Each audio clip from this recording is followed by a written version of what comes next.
Gloire à Dieu. Je vous salue tous dans le nom merveilleux de Jésus ce soir. Et je bénis le Seigneur pour voir une si belle assemblée. Je ne vous cache pas que j'étais inquiet ce soir. Inquiet par rapport au message que je voulais partager avec vous. Ce n'est pas toujours évident. Les serviteurs de Dieu le savent. C'est une responsabilité que de partager la parole. C'est une responsabilité. Sommes-nous dans la note? Avons-nous la pensée de Dieu? Sommes-nous un instrument qui apportera le mot de Dieu nécessaire pour l'Église aujourd'hui? Il faut dire que nous vivons des temps critiques, très critiques. L'Église aujourd'hui passe par des temps critiques. Est-ce que vous comprenez ce que je veux dire? Les événements sont en train de se succéder avec précipitation dans le monde. Ce n'est pas le sujet de ma prédication ce soir. Voilà pour essayer de manipuler les informations. Je laisse Dieu faire son travail. C'est Dieu qui décide. Mais malgré tout, en tant que chrétien, en tant que prédicateur de l'Évangile, nous prenons conscience des temps que nous vivons aujourd'hui. Il n'y a jamais eu de temps aussi critique qu'aujourd'hui pour l'Église et pour les enfants de Dieu. Et ce soir, j'aimerais aborder un sujet qui est un sujet difficile malgré tout. Ça nous concerne tous, serviteurs de Dieu comme chrétiens. Sommes-nous de véritables chrétiens ou jouons-nous la comédie? C'est une question qu'on peut se poser.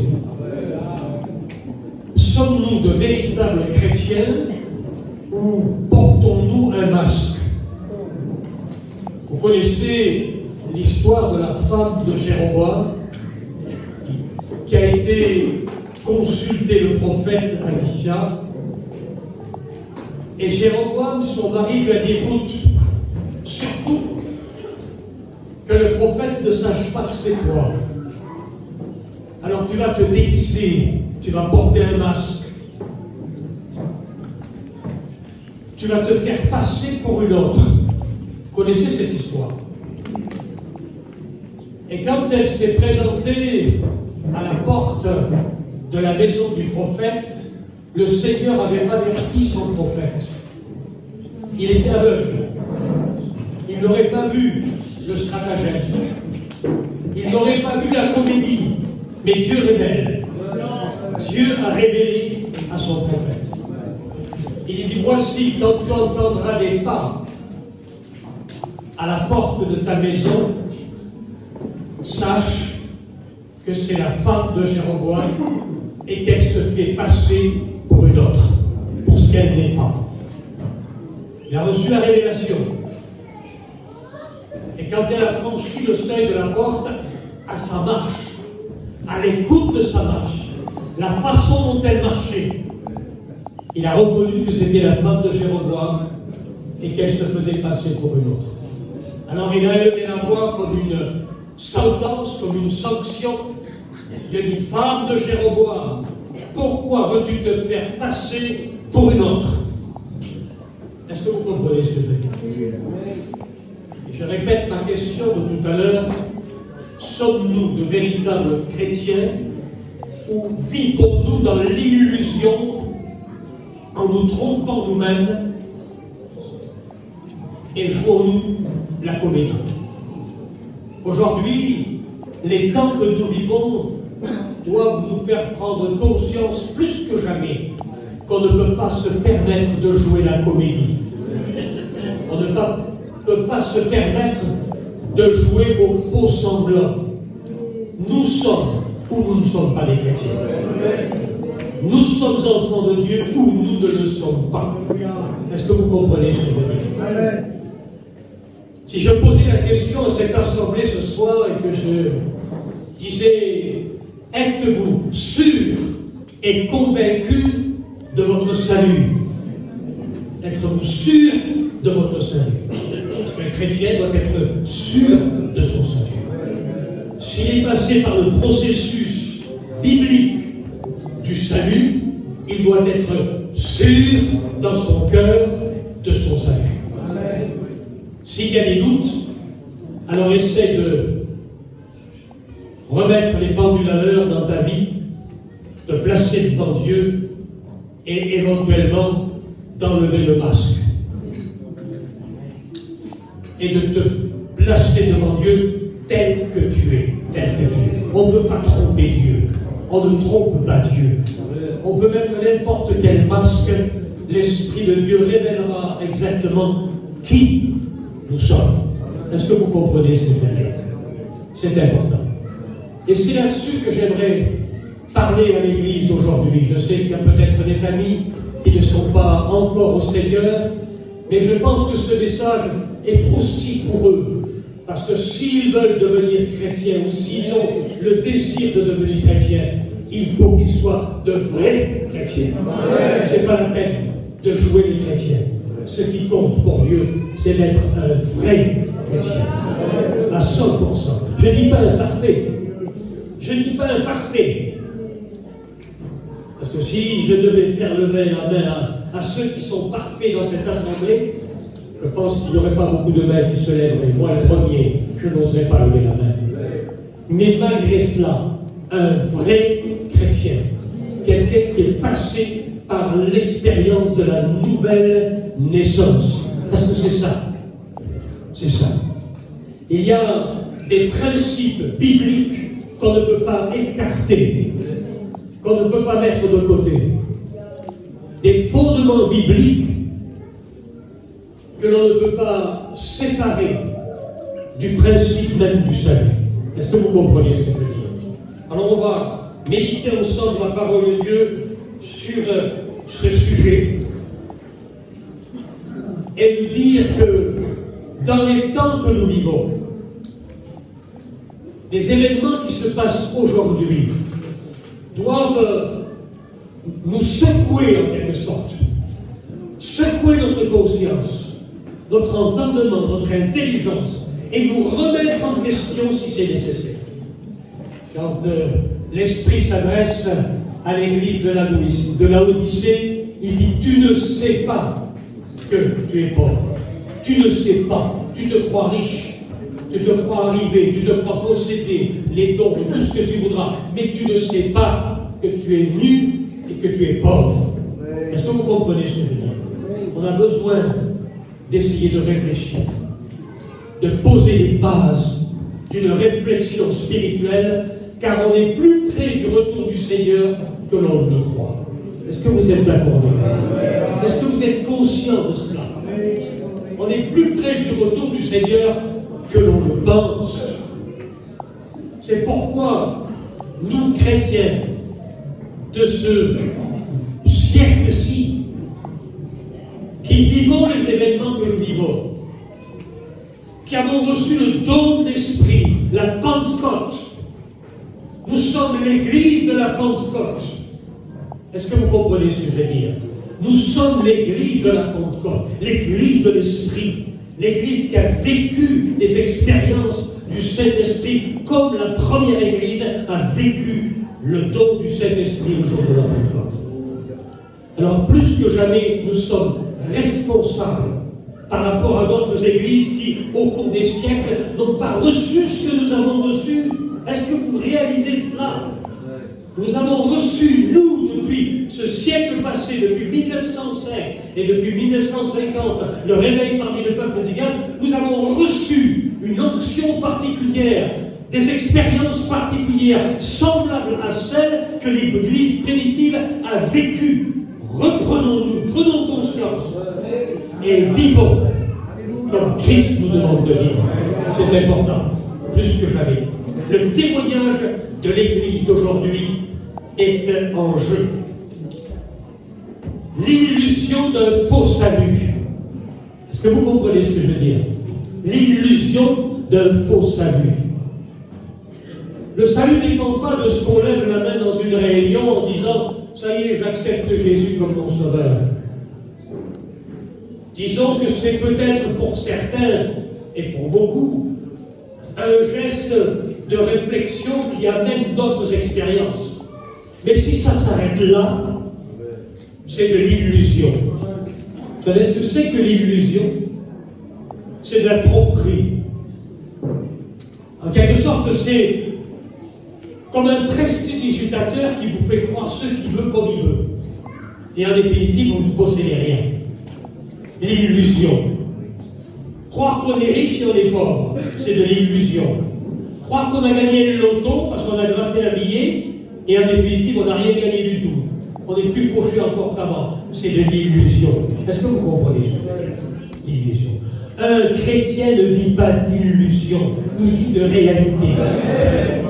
L'Église d'aujourd'hui doit vivre de réalité chrétienne, de fondement chrétien, de réalisation prophétique. On a besoin de ces choses, plus que jamais. Est-ce que vous comprenez ce que je dis? Je dirais que ce message de ce soir est un message particulier, mais peut être aussi considéré comme un message d'avertissement pour l'Église d'aujourd'hui. Est-ce que vous comprenez ça? Il ne s'agit pas de flatter l'Église. On n'est pas là pour passer de la pommade. On est là pour réveiller nos consciences chrétiennes. Réveiller nos consciences chrétiennes. Et oui, quand on regarde la parabole des 10 vierges, vous la connaissez, 5 sages et 10 folles. Elles ne savaient pas qu'elles étaient folles. Et pourtant, elles étaient folles.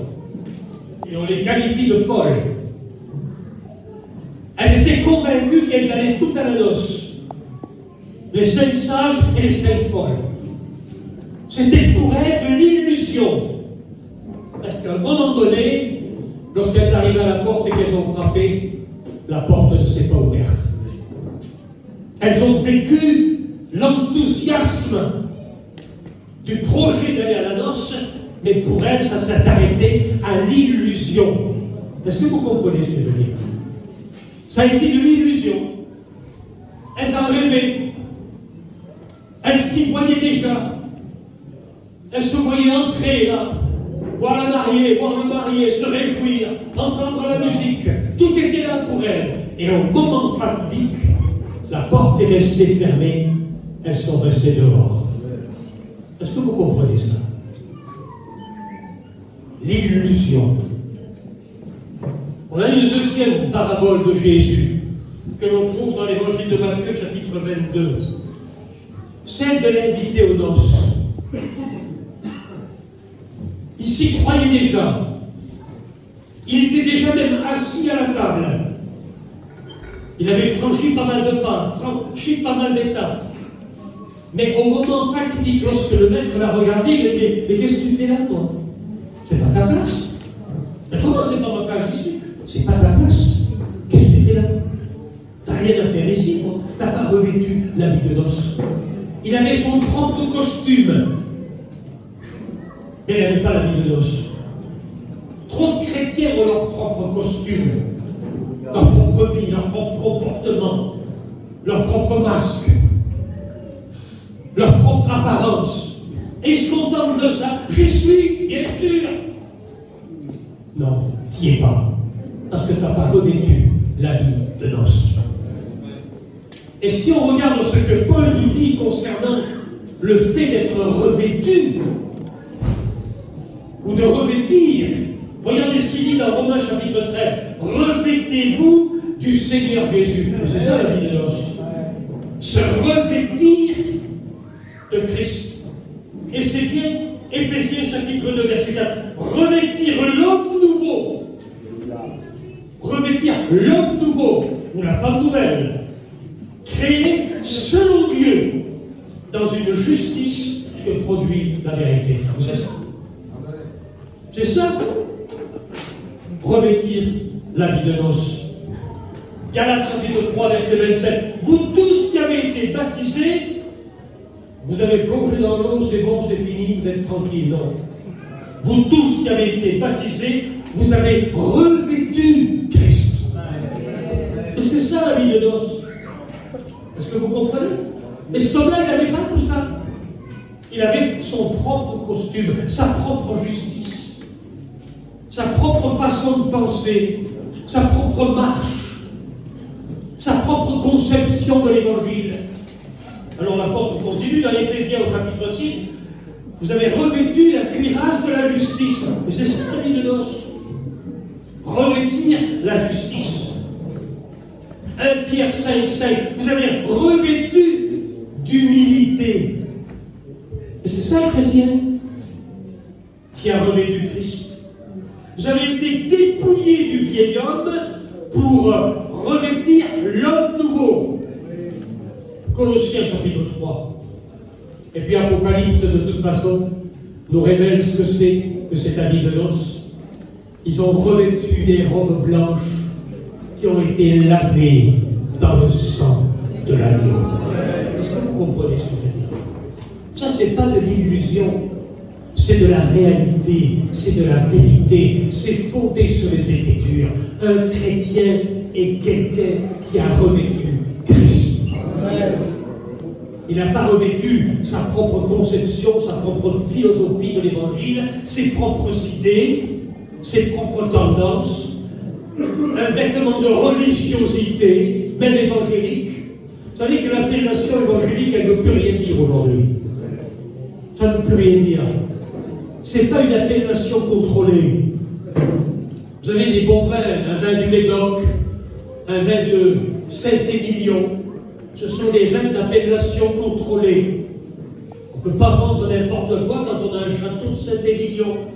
Mais laissez-moi vous dire une chose. L'évangile, c'est une appellation contrôlée. Contrôlée par qui? Par quoi? Par la parole de Dieu et par le Saint-Esprit. Mais aujourd'hui, tout ce qui est évangile n'est pas l'évangile. Il y a beaucoup d'imitations, il y a beaucoup de masques, il y a beaucoup de tromperies. Et c'est dangereux. Jusqu'aujourd'hui, dans les réseaux sociaux, on se rend compte aujourd'hui qu'il y a tout et n'importe quoi. Tout et n'importe quoi. Est-ce que vous comprenez ce que je veux dire? J'ai écouté l'interview d'un pasteur, un certain pasteur charismatique de je ne sais pas d'où. Il était interviewé à la télévision. Il avait une très grande église, beaucoup de succès. Et la journaliste lui a posé la question, mais comment ça se fait que vous avez autant de succès par rapport à certaines églises? Il a dit, vous savez, mon succès, ça tient à l'éclairage de mon église. Ça tient au rythme, j'allais dire endiablé, mais presque, des musiciens de notre église. Ça tient à tout ça. Il faut attirer les gens. Il faut attirer la jeunesse. Bas les masques. Prêche l'évangile. Prêche Jésus-Christ. Pas la peine de faire du cinéma. Pas la peine de faire du carnaval dans les églises. Prêchez Christ. C'est important. Est-ce que vous comprenez ce que je dis? Eh oui. Ecclésiaste chapitre 9, verset 8, que tes vêtements soient blancs et que l'huile ne manque pas sur ta tête. Et c'est ça, un chrétien. Des vêtements blancs. C'est simple, hein? C'est simple. La vie de noces, c'est ça. Un vêtement blanc et l'huile qui ne manque pas sur ta tête. Cherchez pas. C'est tout simple, le chrétien. C'est quelqu'un qui a revêtu un vêtement blanc, lavé, purifié, sanctifié par le sang de l'agneau, et qui a l'huile du Saint-Esprit sur sa tête. C'est tout simple, le chrétien. Si tu n'es pas un chrétien comme ça, ben, pose-moi la question. Place-toi devant Dieu et dis-lui, Seigneur, j'essaie ma robe. Seigneur, mon vêtement, il n'est pas ce qu'il doit être. Donne-moi à revêtir Christ. Donne-moi à revêtir ce vêtement blanc. Et fais couler l'huile d'onction sur ma tête. Est-ce que vous comprenez ce que je veux dire? C'est important. Eh oui. Ne vous faites pas d'illusions en vous servant de la parole. Aujourd'hui, on manipule la parole. On va prendre un texte pour donner un exemple. Dans 1 Jean, chapitre 1er. Le sang de Jésus me purifie de tout péché. Vous êtes d'accord avec moi? C'est marqué dans la Bible? Parfait. Si on s'arrête là, alléluia, le sang de Jésus nous purifie de tout péché. C'est bien, non? C'est comme ça que c'est écrit? Pas comme ça. L'apôtre Jean donne des conditions.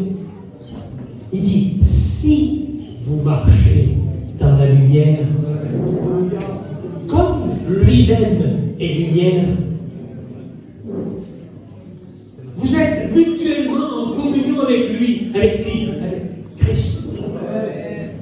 Marchez dans la lumière, comme lui-même est lumière, communion avec Christ, alors, Seigneur, le sang de Jésus vous purifie de tout péché. Il y a des dizaines de textes comme ça que l'on n'accapare, si vous voulez, en partie, sans comprendre le contexte du texte et sans voir toute la portée spirituelle de ce texte.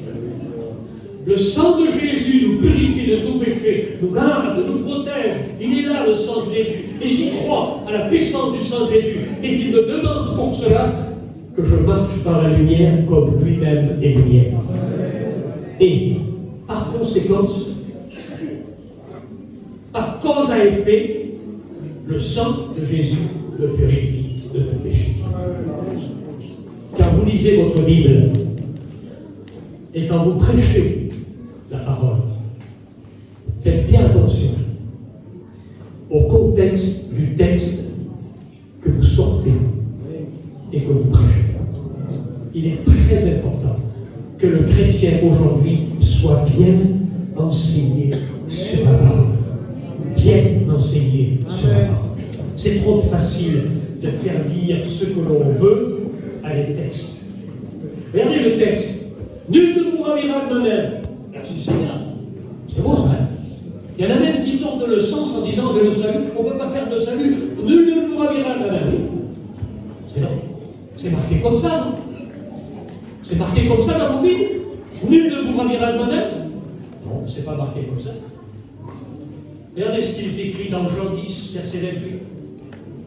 Mes brebis entendent ma voix. Premièrement, ce sont ses brebis. Il faut être sa brebis. Mes brebis entendent ma voix et elles me suivent. Ah, la brebis suit le berger. Elle est la brebis du berger et elle suit le berger. Et je leur donne la vie éternelle. Ah, elles ont la vie éternelle. 3 choses. Elles sont les brebis, elles suivent le berger et elles ont la vie éternelle. 3 choses importantes. Et à ce moment-là, parce qu'elles suivent le berger, parce que ce sont des brebis, parce qu'ils ont la vie éternelle, nul ne vous ravira de la main. Et si tu fais les 400 coups, si tu ne marches pas derrière le berger, ben ta main. Tu es déjà ravi de sa main. Tu es déjà ravi de sa main. Comprenez? C'est grave et c'est important. Ce sont des textes importants. Ne vivons pas de l'illusion et de la fausse sécurité. Fausse sécurité. Dernièrement, j'ai écouté à la radio une assurance qui promettait le monde entier. Si vous avez un problème, assurez-vous. Vous allez faire ça, vous allez ceci, on vous paye tout. Tout à neuf. Vous avez une vieille auto, vous l'assurez, vous donnez une voiture neuve. Fausse sécurité. Fausse assurance. Tromperie. Aujourd'hui, il y a des tromperies sur Internet de tous les côtés. On vous promet n'importe quoi. C'est vrai.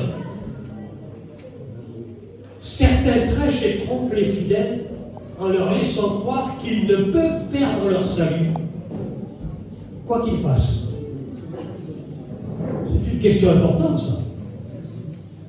Très importante. En Allemagne, certains prêchent ça. On peut faire ce qu'on veut. Vivre dans le péché, mentir, voler. On est sauvé, on est sauvé.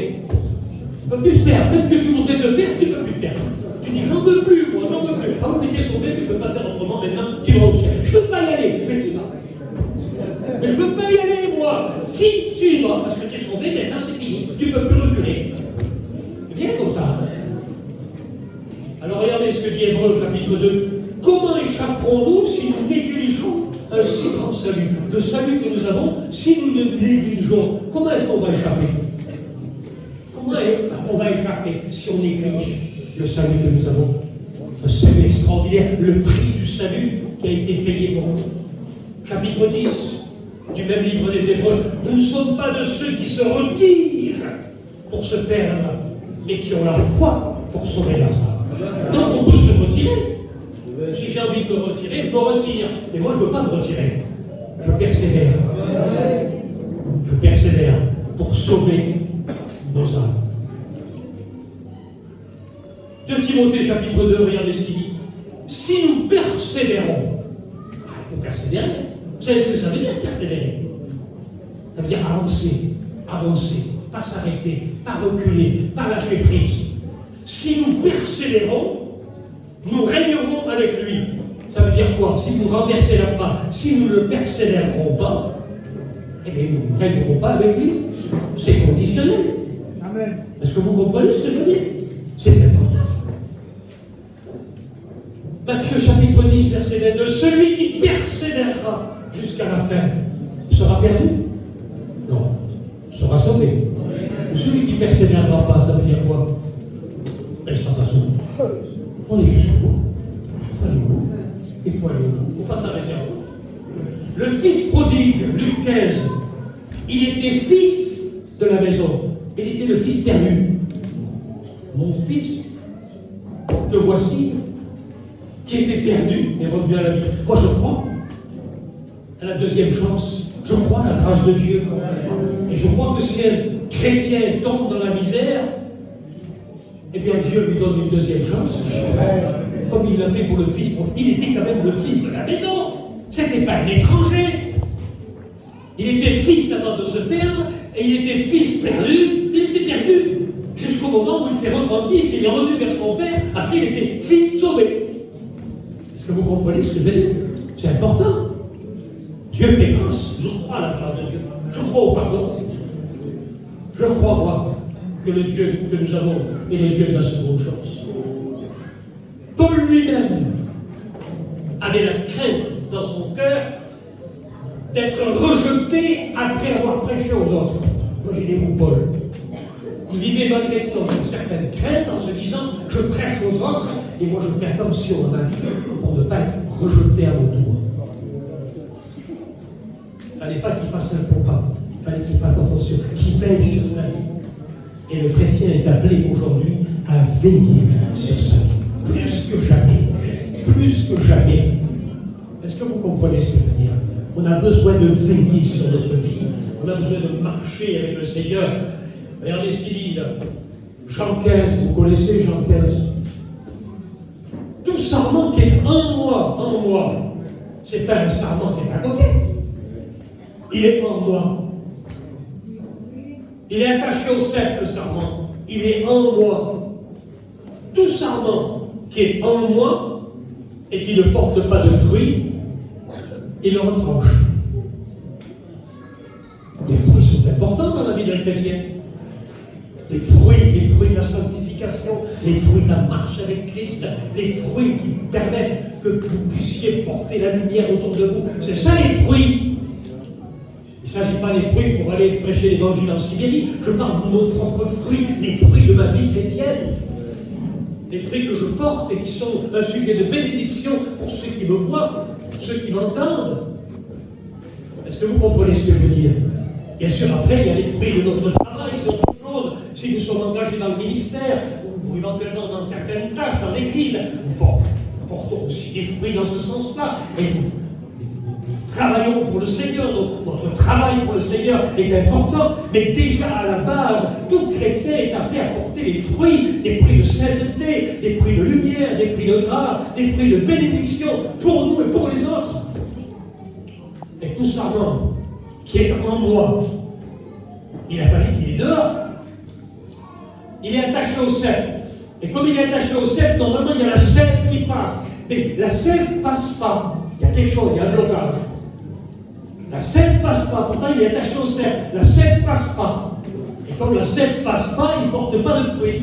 Et pourtant il est officiellement attaché au cep. Il ne porte pas de fruits. Alors on le coupe, on le retranche. C'est grave. Je ne pense pas qu'il s'agit ici de chrétiens de notre assemblée ce soir. La vraie conversion, elle est aussi attachée à la sanctification. On doit prêcher la sanctification aujourd'hui plus que jamais. On ne peut pas se contenter, si vous voulez, de simplement prêcher Bartimée. Bien sûr que dans l'évangélisation, on peut éventuellement porter des messages qui sont au niveau, si vous voulez, de l'auditoire que nous avons en face de nous, et on prêche un évangile simple, compréhensible, abordable. Mais quand il s'agit de l'Église de Jésus-Christ, il y a des choses importantes à prêcher. Si vous lisez le livre des Actes des Apôtres, une seule fois dans le livre des Actes des Apôtres, il est mention de Jésus qui faisait des miracles. Jésus de Nazareth qui allait de lieu en lieu, guérissant les malades et délivrant ceux qui étaient sous l'empire du diable. On ne parle pas de Bartimée, on ne parle pas de la fille de Jairus, on ne parle pas, si vous voulez, du lépreux, on ne parle pas non plus du paralytique de la porte du temple, on ne parle pas de tout ça par rien. Non, on ne parle pas.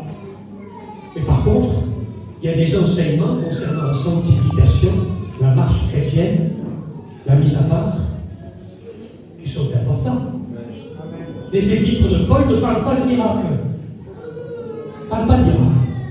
Mais ils nous enseignent comment marcher avec Christ, comment progresser, comment doit se conduire le serviteur de Dieu, comment doit se conduire le chrétien dans son foyer, dans son travail, dans ses relations. Il va jusqu'à donner des conseils aux esclaves. Il y avait à l'époque, il y avait encore des gens qui étaient esclaves. L'esclavagisme existait. Et il leur donne des conseils en leur disant que s'ils sont chrétiens, ils doivent respecter leur maître. Il n'était pas pour l'abolition de l'esclavage, mais il donnait des conseils pour que justement les esclaves portent un bon témoignage à leur maître. Imaginez-vous un petit peu. Regardez les conseils, jusqu'où ça allait les conseils. Dans tous les domaines de la vie. Tout ça pourquoi? Pour que Christ reflète en nous. Amen. Et que les gens voient Christ vivre au travers de nous. C'est des conseils. Et oui. Et tout ça, c'est quoi? C'est le fruit de la nouvelle naissance. C'est le fruit de la nouvelle naissance. Un chrétien, aujourd'hui, il faut bien comprendre qu'il ne peut pas être autre chose qu'un homme ou une femme qui sont nés de nouveau. Est-ce que vous êtes d'accord avec moi? C'est un chrétien.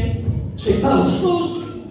Quelqu'un qui a été régénéré, qui est né de nouveau, qui est devenu une nouvelle créature en Christ. Il faut arrêter de jouer la comédie. Arrêtons de jouer la comédie. Vivons comme des chrétiens. Marchons comme des chrétiens. Aimons comme des chrétiens. Conduisons-nous comme des chrétiens. Parlons comme des chrétiens. Travaillons comme des chrétiens. Est-ce que vous comprenez ce que je veux dire? C'est important. Ce que Dieu veut, dit l'apôtre, c'est votre sanctification. C'est important, la sanctification. Ce que Dieu veut, c'est votre sanctification. C'est notre sanctification. C'est ma sanctification. C'est-à-dire qu'il faut que je rentre dans un processus de transformation. Par la puissance et l'action du Saint-Esprit, je suis sanctifié et je me débarrasse de tout ce qui n'est pas à la gloire de Dieu dans ma vie. C'est un processus. J'ai été sanctifié une fois pour toutes par le sang de l'agneau, mais je sais que ma chair La chair est encore là et elle a besoin de se sanctifier. Elle a besoin de se séparer, de se mettre à part. Est-ce que vous comprenez ce que je veux dire? C'est important. Et je dirais qu'un chrétien qui ne progresse pas dans la sanctification, c'est qu'en définitive, il n'a jamais démarré véritablement une vie de sanctification. Il y a un processus, on rentre pas à pas, on avance peu à peu, mais on avance, on avance, on avance. Il ne s'agit pas de faire marche arrière, il s'agit d'avancer dans la sanctification. De même, plus sanctifié demain qu'hier. Et plus sanctifié aujourd'hui qu'avant-hier. Est-ce que vous comprenez ce que je veux dire? C'est important, la sanctification. Vous serez saints, car je suis saint, dit le Seigneur. C'est le Seigneur lui-même qui parle. Vous serez saints, car je suis saint, dit le Seigneur. Si vous vivez selon la chair, dit l'apôtre Paul aux Romains, vous mourrez. Je sais, il n'y a pas plus clair. Il n'y a pas plus clair. C'est des choses qu'on connaît. On le sait tout ça. Alors vivons-le. Vivons-le. Marchons selon l'esprit. Et vous n'accomplirez pas les désirs de la chair, dit l'apôtre Paul. Il y a des gens qui luttent contre la chair. Ah, je lutte contre la chair. Tu vas lutter contre la chair toute ta vie. Tu vas être plein de bonnes résolutions, plein de bonnes intentions. Tu sais ce que c'est pour véritablement dominer la chair? Il faut marcher selon l'esprit. C'est en marchant selon l'esprit et qu'on tue les désirs de la chair, qu'on fait mourir les désirs de la chair. Et si tu ne marches pas selon l'esprit, tu pourras étrangler la chair comme tu voudras, tu pourras taper dessus, tu pourras essayer de la mettre en morceaux, tu n'y arriveras pas. C'est en marchant selon l'esprit que l'on fait mourir les désirs de la chair. On va mettre la charrue devant les bœufs. Est-ce que vous comprenez ce que je veux dire? C'est important. La grande illusion. Jérémie chapitre 8, verset 20. Vous connaissez ce texte de la parole de Dieu? Quelle désillusion pour ceux qui resteront après l'enlèvement de l'Église. Il n'y en a pas pour longtemps. Hein? Regardez ce qu'il dit, Jérémie chapitre 8, verset 20. La moisson est passée, l'été est fini, et nous ne sommes pas sauvés. La moisson est passée, l'été est fini, et nous ne sommes pas sauvés. C'est clair, non? De seul coup, il se réveille, la moisson est passée. Parce qu'elle est ma femme. Pourtant, je suis baptisé, moi. Oui, tu es baptisé, tu t'es trempé dans l'eau. Tu n'as jamais vécu une expérience de conversion. Tu as toujours été penchant d'un côté ou de l'autre. Tu as marché un pied sur le trottoir et un pied dans le camion. Ça a été ça ta vie. Tu as vécu d'illusions. D'illusions. Quand tu allais à l'église, tu mettais le masque de chrétien. Quand tu étais chez toi, tu mettais le masque de la colère, de la haine. Change vite de masque. Hein. Le grand carnaval de Venise, où tout le monde met un masque, pour ne pas se reconnaître, on met un masque. Tout le monde met le masque. Et on se promène dans la ville, on met un masque. On a l'impression quelquefois que dans l'église de Jésus-Christ, il y a que des masques. Et qui c'est qui voit derrière le masque? C'est Seigneur. On ne peut pas le tromper. Femme de Jéroboam, pourquoi veux-tu te faire passer pour une autre? Est-ce que vous comprenez ce que je veux dire? C'est important. La moisson est passée, l'été est fini, et nous ne sommes pas sauvés. Ouvre-nous, ouvre-nous, ouvre-nous. Je ne vous connais pas. Quelle tristesse, hein? Matthieu 7, verset 21, désillusion de ceux qui diront Seigneur, Seigneur, n'avons-nous pas prêché et guéri les malades en ton nom, chassé les démons par ton nom? Je ne vous ai jamais connu. Alors là, il y a une petite note à ressortir. Quand il dit en ton nom, le vrai sens du mot original, c'est par ton nom, en se servant de ton nom. Est-ce que vous comprenez ce que je veux dire? N'avons-nous pas guéri les malades par ton nom, en se servant de ton nom? Il y a une différence entre en se servant de quelque chose et en étant en Christ, en son nom, en communion avec lui, en relation avec lui, en intimité avec lui. N'importe qui peut se servir du nom de Jésus et faire des choses par son nom, en se servant de son nom. On le voit de plus en plus. Des gens qui se servent du nom de Jésus, se servent du nom de la Bible, du nom de chrétien, ou du nom de tout ce que vous voudrez. Laissez-moi vous dire quelque chose. Ce qui compte, c'est d'être en lui. C'est en lui. Rappelez-vous l'histoire des fils de Sheba, les 7 fils du sacrificateur Sheba, dans le livre des Actes des Apôtres. Ils ont vu Paul chasser les démons en se servant du nom de Jésus. Oui, mais c'était Paul. Et Paul, lui, il ne faisait pas ça par le nom, mais en étant dans le nom. Il était en Christ. Il vivait en Christ, en relation, en communion avec Christ. Alors ils ont dit, on va faire pareil. Alors ils sont arrivés devant un démoniaque, et puis ils ont commencé à dire une formule, parce qu'ils pensaient qu'il suffisait de dire une formule pour que ça marche. Et ils ont commencé à dire, par le nom de Jésus que Paul prêche, il dit, nous te chassons. Et puis le possédé les a regardés et il dit, mais moi je connais Paul, je connais Jésus, mais vous je ne vous connais pas. Et ils ont pu dérouiller comme ils n'ont jamais vu. Ils se sont retrouvés tout nus et avec une botte dérouillée. On ne joue pas avec Dieu. On ne fait pas les choses par le nom en se servant. On fait les choses quand on est dans. On est en Christ. C'est ce qui fait toute la différence. Est-ce que vous comprenez ce que je dis? Et c'est ça qui est important. Et oui, quelle désillusion! Seigneur, Seigneur, avant de pas prêcher et guérir les malades par ton nom, chasser les démons par ton nom, je ne vous ai jamais connu.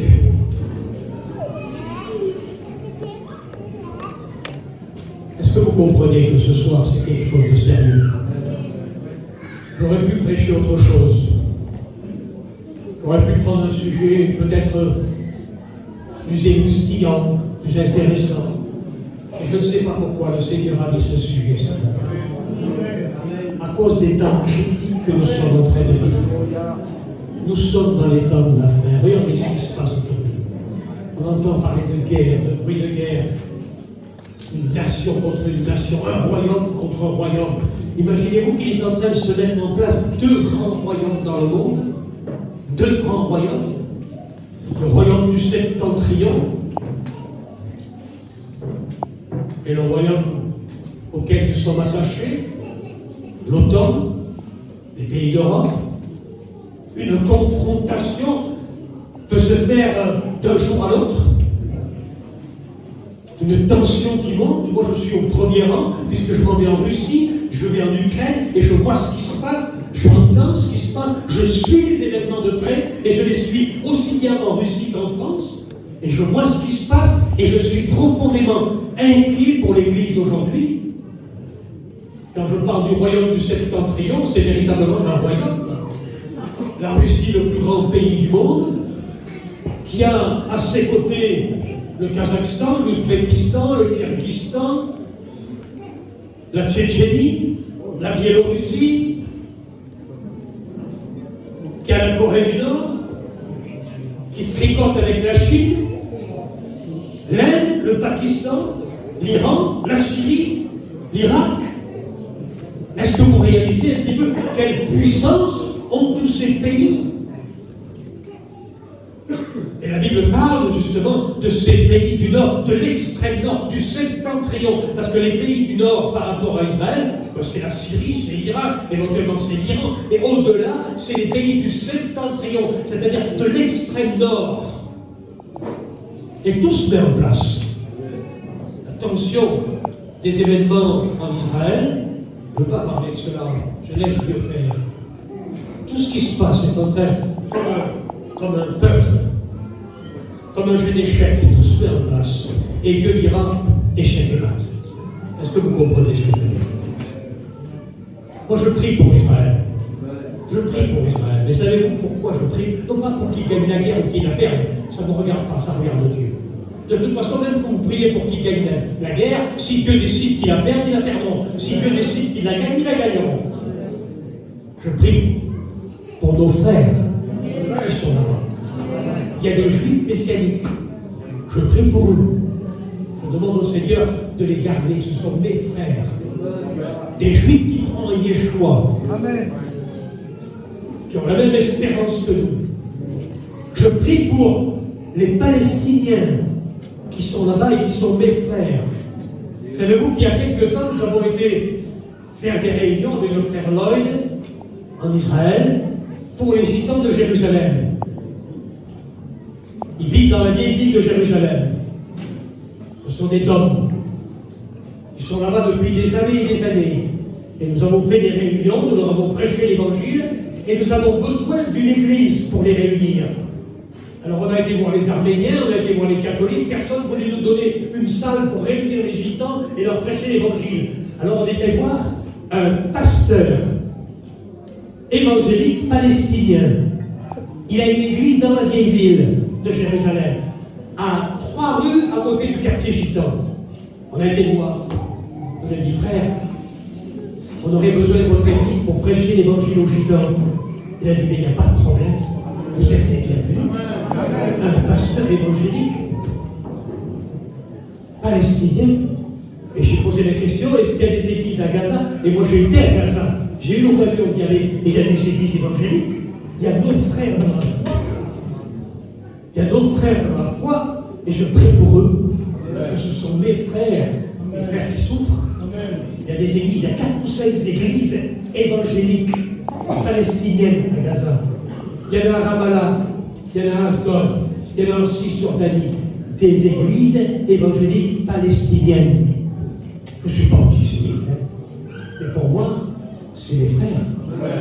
Qu'ils soient juifs, qu'ils soient palestiniens, s'ils croient en Yeshua, c'est mes frères. Et j'aime mes frères. Et je prie pour l'Église universelle, l'Église de Russie, l'Église d'Iran qui est persécutée, pour nos frères qui sont dans les geôles, dans les prisons, pour ceux qui sont dans le couloir de la mort et qui seront peut-être pendus demain. Je prie pour l'Église persécutée. Et je voudrais que l'Église de Jésus-Christ prenne conscience que les temps que nous vivons sont des temps importants, que nous devons être prêts. Une église solide, une église fondée sur Christ, une église qui marche avec Christ, une église qui est la lumière du monde, que l'église, vos églises, celles de Cavaillon, ou celles de Gency, ou Montpellier, ou ailleurs, ou d'Arles, soient des églises qui sont les lumières du monde. C'est important ça.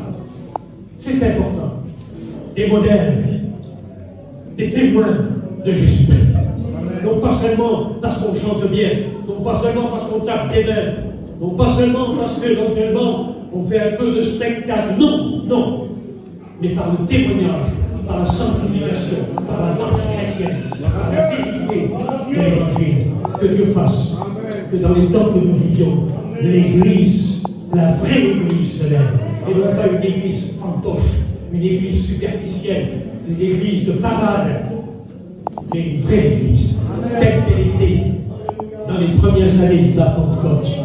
Quelles étaient les premières années de l'Église primitive, des hommes prêts à mourir. Savez-vous que vous êtes ici dans la région, pas loin de l'Ardèche, là où il y a eu les martyrs au XVIIe siècle, XVIIIe siècle, où des chrétiens, à cause de la parole de Dieu, à cause de leur témoignage, à cause de la sanctification qu'ils avaient dans leur cœur, à cause de leur marche chrétienne, ont payé de leur vie à 2 pas d'ici. Allez visiter là, en Buse, ce qu'on appelle le musée du désert, qui rend témoignage de ce qu'ont été les véritables chrétiens de l'époque. À 2 pas d'ici, vous avez la tour de Constance, où Marie Durand a passé des années en prison, parce qu'elle n'a pas voulu renier sa foi. Ça, c'était des chrétiennes. Elle a gratté de ses ongles sur le mur de la prison. Persévérer, persévérer, persévérer, persévérer. Est-ce que vous comprenez ce que je veux dire? Et c'est ça l'Église de Jésus-Christ. C'est à ça que nous devons être attirés, désirer vivre pour Christ. être la véritable Église de Jésus-Christ. Moi, je ne sais pas combien de temps le Seigneur me donnera encore d'être sur cette terre. Et ce que je veux, c'est que ma vie laisse des traces. Ma vie laisse des traces. Pour tous ceux qui m'auront côtoyé, tous ceux qui auront eu l'occasion de me rencontrer, qu'ils puissent dire ça c'était un chrétien, ça c'était une chrétienne. Est-ce que c'est ça que vous désirez dans votre cœur? Je le souhaite pour chacun d'entre nous. Que Dieu bénisse. Prie le Seigneur ensemble.